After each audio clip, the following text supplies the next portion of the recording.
let's get into that now. So this team, we've affectionately labeled this team Brian Dutcher's redeemed team.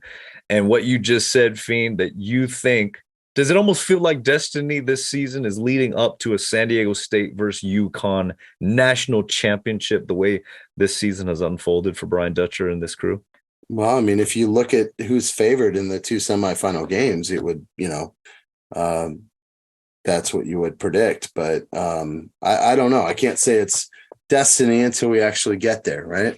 Well, I mean, if you just look at the way everything's unfolded, all the talk has been about the 2020 year team and how they were, robbed of an opportunity to make it this far in the Final Four. And now here we are.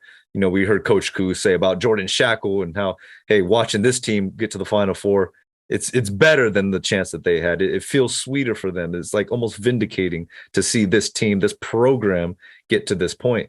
So, I mean, hey, we all remember very vividly back in, what was it, 2011, when UConn and Kemba and Jeremy Lamb took us down in the Sweet 16.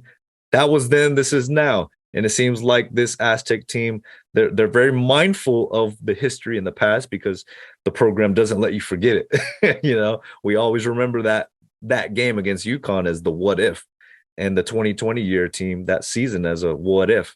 But I really feel like this team is destined for this matchup. Whatever happens from there, it's all in the court. We don't have any dictating of any of that anyways, but it just really feels like things are coming to a head once again.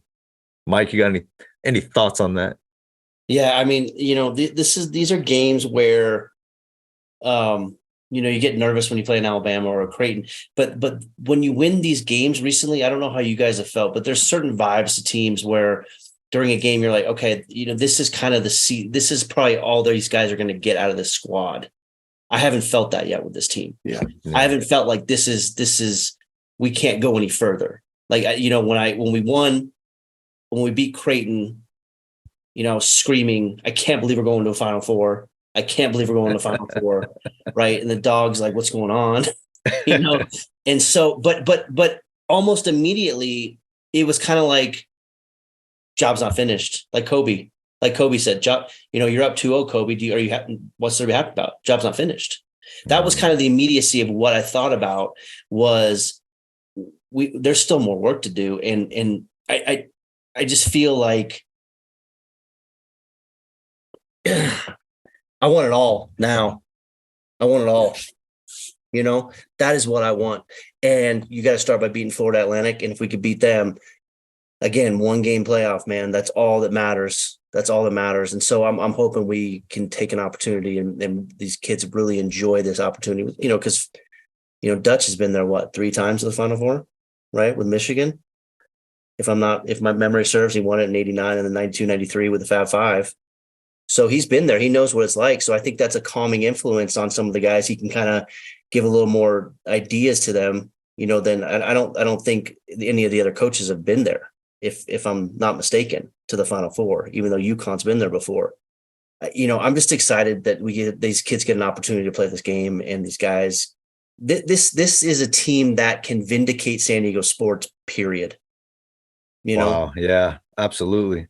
And I didn't think about it, but I like when you talked last pod, the 2 months ago, about the curse of the 2020 COVID year being the benefit of this team's year because they got that extra year and they're deeper. The way you phrased it, I just never thought of it like that. It was more of like, what was us, the 30-2 team that we don't really like to talk about.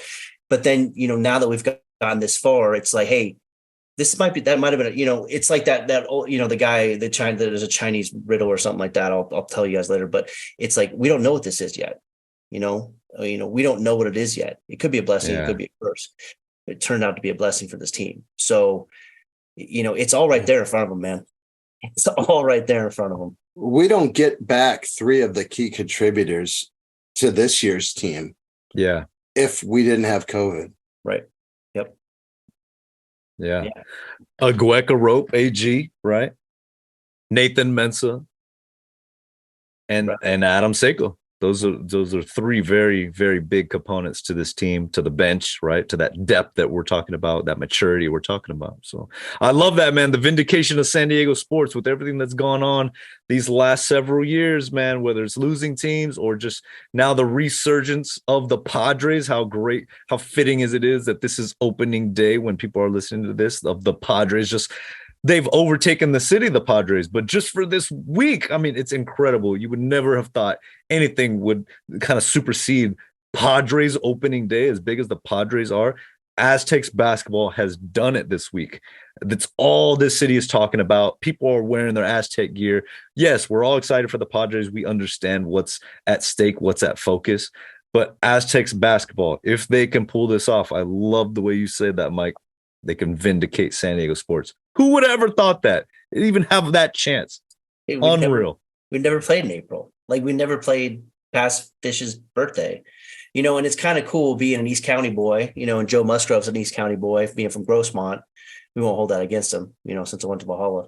But he's pumped about it, and they're watching the games. He was talking about how he's watching on his iPad, and the guys are playing it, and they're invested in it too. So it's pretty cool. And I don't know how about you guys, but I can't believe how many texts I got after they won on Sunday. I mean, I'm sure you guys, it looked ruckus. It was blowing up. Oh my God. Everybody I had texts from, like, I swear to God, Hawaii, Miami, New York, all over. I was like, dude, and everybody's like, dude, now they're like, we want you guys to win it. And I'm like, well, thank you. Finally. Thanks for jumping on the bandwagon. Yeah. But this is cool, man. This is a really cool thing. It definitely took me hours to respond, because I was just too much in the moment that day, that on Sunday when the Aztecs won to go to the Final Four. Like, I'll get back to you guys. Yeah.